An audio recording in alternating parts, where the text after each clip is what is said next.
الحمد للہ وکفا والصلاة والسلام علی من لا نبی بعد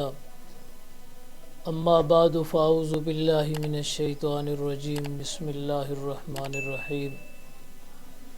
وَقَضَىٰ رَبُّكَ أَلَّا تَعْبُدُوا إِلَّا إِيَّاهُ وَبِالْوَالِدَيْنِ إِحْسَانًا صدق اللہ العظیم۔ سامعین محترم، والدین کے حقوق کے بارے میں بات ہو رہی تھی، تو اس سے پہلے 6 احادیث مبارکہ بیان ہو چکی ہیں۔ آج حدیث نمبر 7ویں حدیث معاویہ ابن جہمہ رضی اللہ تعالیٰ عنہ سے روایت ہے، فرماتے ہیں کہ میرے والد جہمہ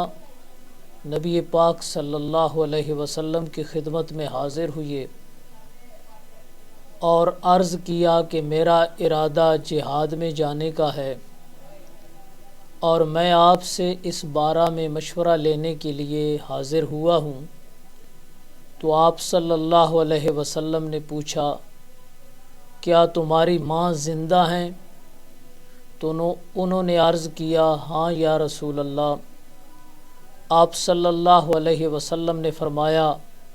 پھر انہی کی خدمت میں رہو اور ان کے قدموں میں تمہاری جنت ہے۔ تو اب اس حدیث پاک کے اندر بھی ماں کی خدمت، ماں کے قدموں کے نیچے جنت ہے۔ اس کے بعد 8ویں حدیث حضرت امی عائشہ صدیقہ رضی اللہ تعالی عنہا سے روایت ہے، فرماتی ہیں کہ رسول اللہ صلی اللہ علیہ وسلم نے فرمایا، میں سویا تو خواب میں دیکھا کہ میں جنت میں ہوں، تو وہیں میں نے کسی کے قرآن پڑھنے کی آواز سنی، تو میں نے دریافت کیا کہ یہ اللہ کا بندہ کون ہے کہ جو جنت میں قرآن پڑھ رہا ہے؟ تو مجھے بتایا گیا یہ حارثہ بن نعمان ہے۔ والدین کی خدمت ایسی ہی چیز ہے، والدین کی خدمت ایسی ہی چیز ہے کہ حارثہ بن نعمان اپنی والدہ کے بہت ہی خدمت گزار تھے۔ تو والدین کی خدمت اس قدر بہت بڑی نیکی والا عمل ہے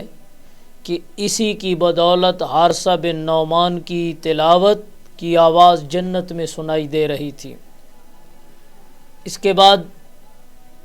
9ویں نمبر پر حدیث ہے، حضرت انس رضی اللہ تعالیٰ عنہ سے روایت ہے کہ نبی کریم صلی اللہ علیہ وسلم نے فرمایا، ایسا بھی ہوتا ہے کہ کسی آدمی کے والدین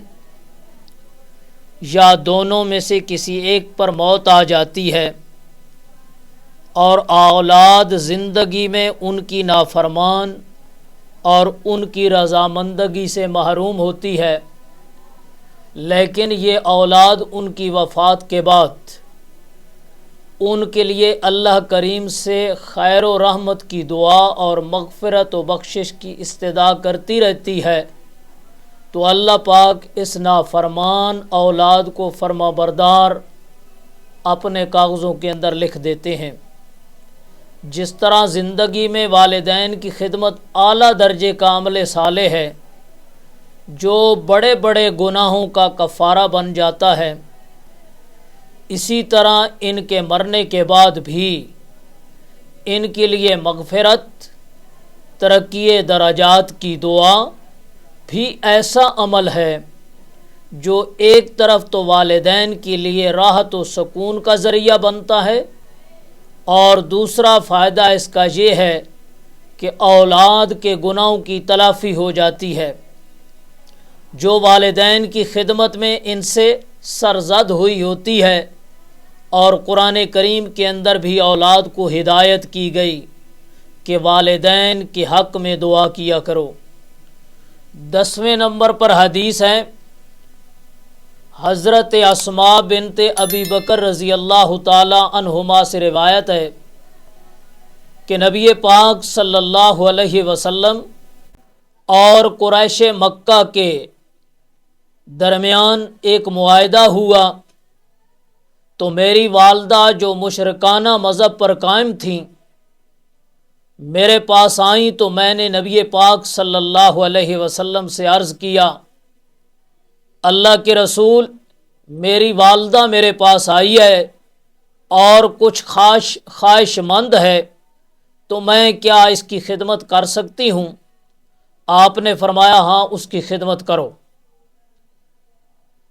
تو اس حدیث پاک کے اندر حضرت ابو بکر صدیق رضی اللہ تعالی عنہ کی بڑی صاحبزادی اور حضرت عائشہ رضی اللہ تعالی عنہ کی دوسری والدہ ہیں، لیکن حضرت اسماء کی والدہ الگ ہیں۔ حضرت اسماء حضرت عائشہ کی بڑی بہن ہیں،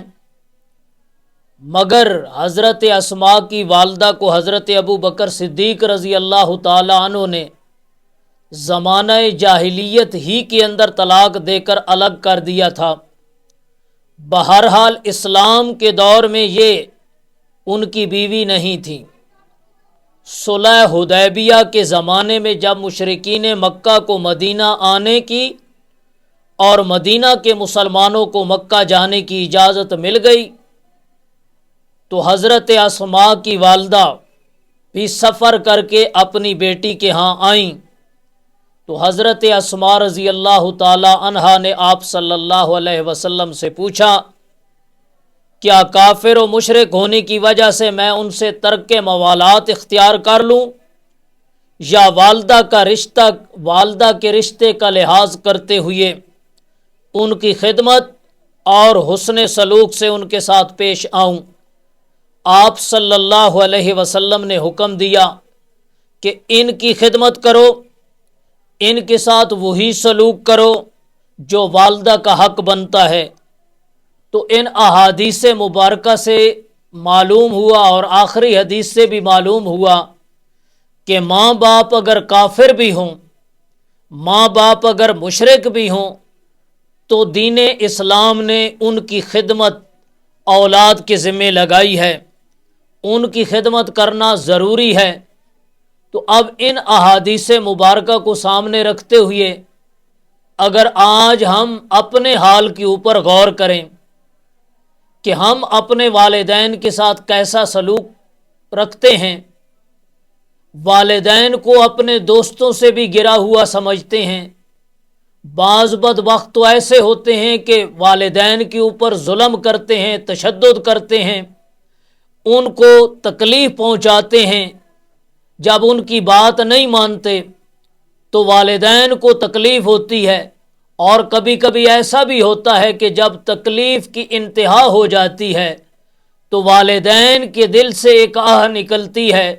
اور وہ آہ قبول ہو کر رہتی ہے۔ اللہ تبارک و تعالی اس کو قبول کرتے ہیں، اور وہ اولاد پھر دنیا کے اندر بھی رسوا ہوتی ہے اور آخرت کے اندر بھی رسوا ہوتی ہے۔